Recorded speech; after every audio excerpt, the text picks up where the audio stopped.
everyone and welcome back to my channel. So today I'm going to be starting a new, I don't know what you call it, like a series, and it's going to be basically like a look into my makeup collection.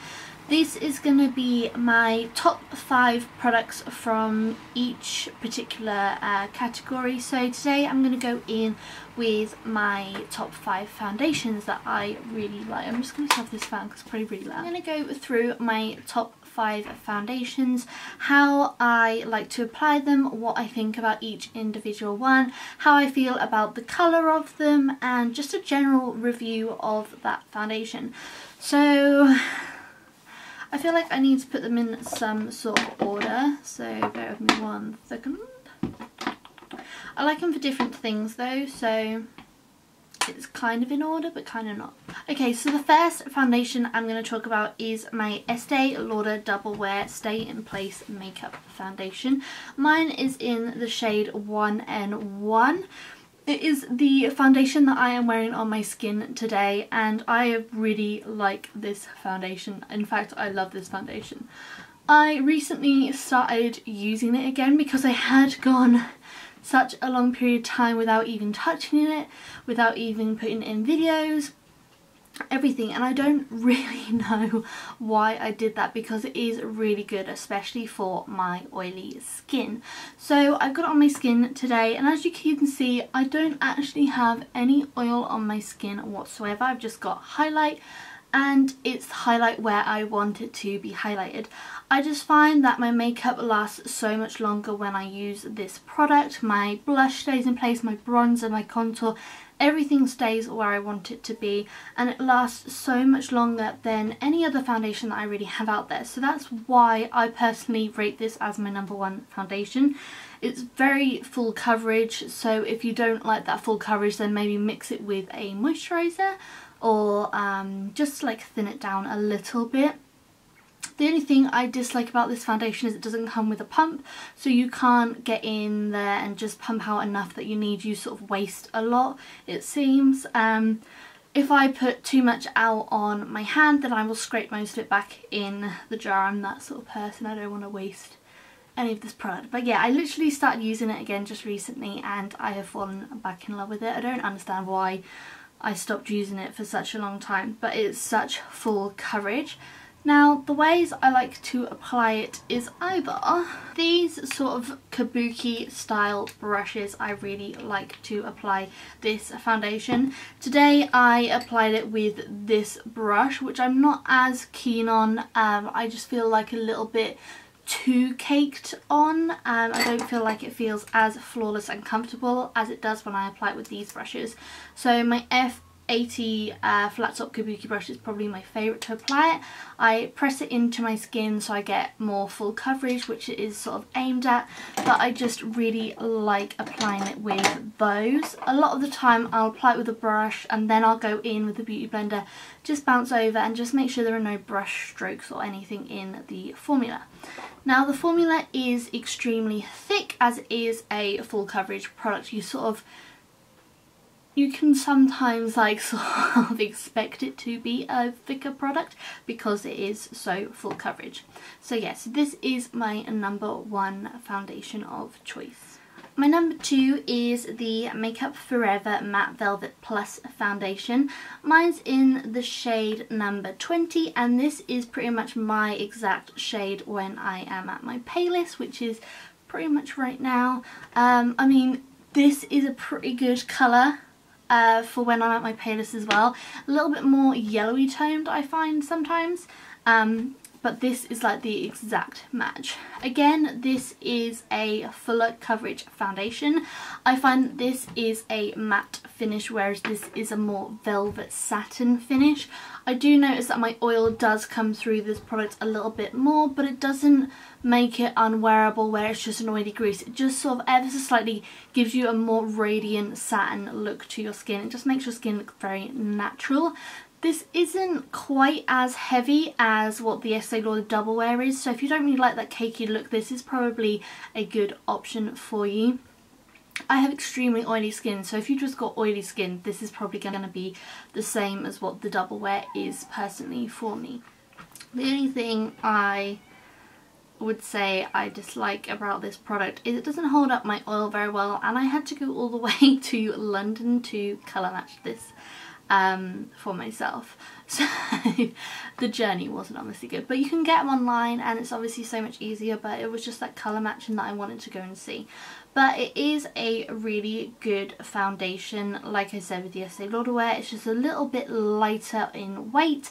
It's still full coverage, and when you apply it with like the flat top kabuki brush that I applied the Estee Lauder double wear with, you do get a very full, very flawless coverage look to your skin. So again, I literally just press this foundation into my skin, and any of the sort of kabuki style brushes it works really well with. The only brush I don't like using it with is the Expert Face brush. I just feel like when I use it with the thicker foundations it does leave streak marks in the product. So I do stay away from using this when using this product. It is a little bit pricey. I think it's round about the same as the double wear, but I'll have that all linked in the accompanying blog post. Okay, so my next one is the L'Oreal True Match Foundation. I fell in love with this last year at some point. I had tried it previously and hated it with my oily skin, but I started using it with a beauty blender, which is my favourite way to apply this, and it held up my skin so much better, and it was just awesome like feel. It just looked like your natural skin. If you do want a more medium natural look to your skin, then this is probably the best. They have such a wide variety of colours and shades to choose from as well, which is amazing. This, I would say, this is in N2 Vanilla, and I have to use this when I'm at that stage where my fake tan is almost gone. So it's too bronze for me when I am at my palest like I am right now. I used it the other day and I literally had to apply it all around my neck. But I do actually like using it with this sort of duo fibre brush, like stippling it on. I used it in the Get Ready With Me tutorial that I posted on Monday, and I really did like using that product for it, but I do much prefer it with a beauty blender for the stain, like the longevity of the product. It just lasts a lot longer when applied with a beauty blender for some reason.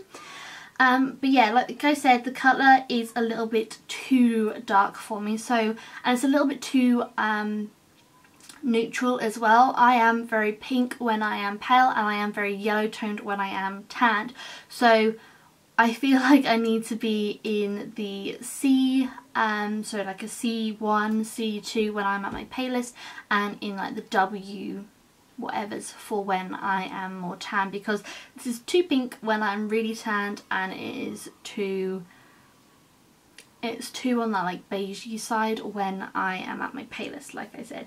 But I do really like this formula, and I said again, I love using it with my beauty blender, and don't know why I never thought about using it before, but I do need to get some new beauty blenders so I can start using that.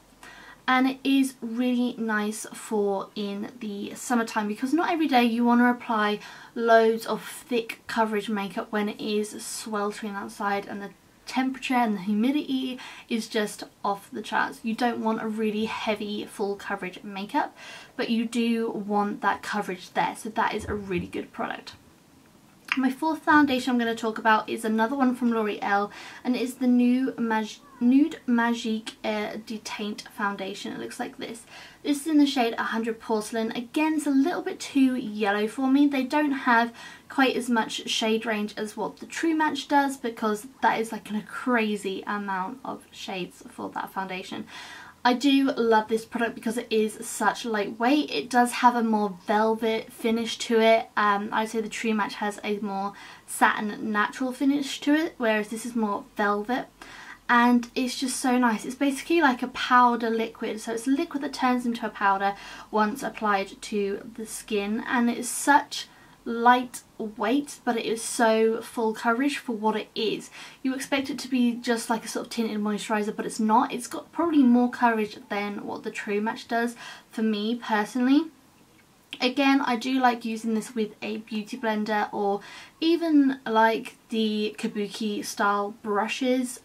Even that brush that I mentioned with the True Match, this one, just something just to stipple the product on. These work a lot better with more of a thin product because you can stipple it on a lot easier and it's not setting and it's not getting really cakey. But yeah, I really do love this product because it's such lightweight but such a good coverage. It covers any blemishes, it covers any spots that you may have. It is just a really nice product. Again, especially for that summertime when you don't want that heavy coverage look from your foundation. And my last but not least, number 5, is my Smashbox Camera Ready BB Cream, which looks like this. I'm in Fair, which is, I could probably go for the light, to be honest. This is pretty fair.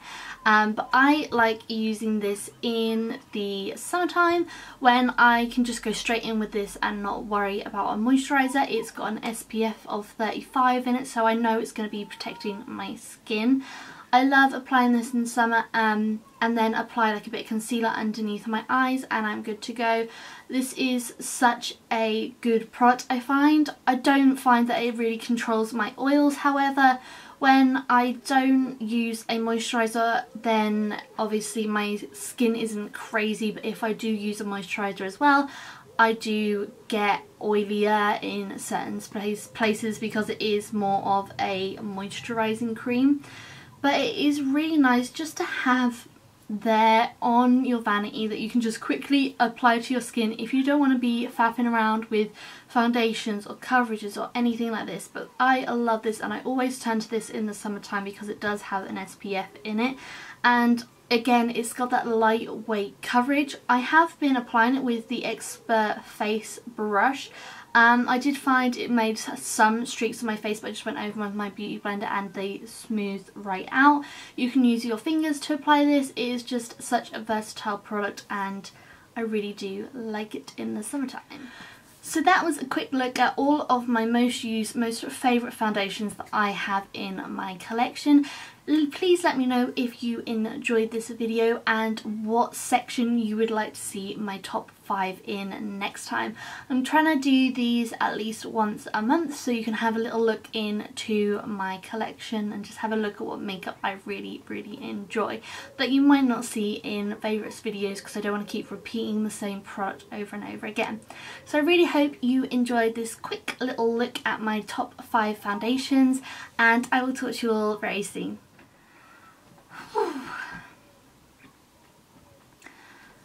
For me.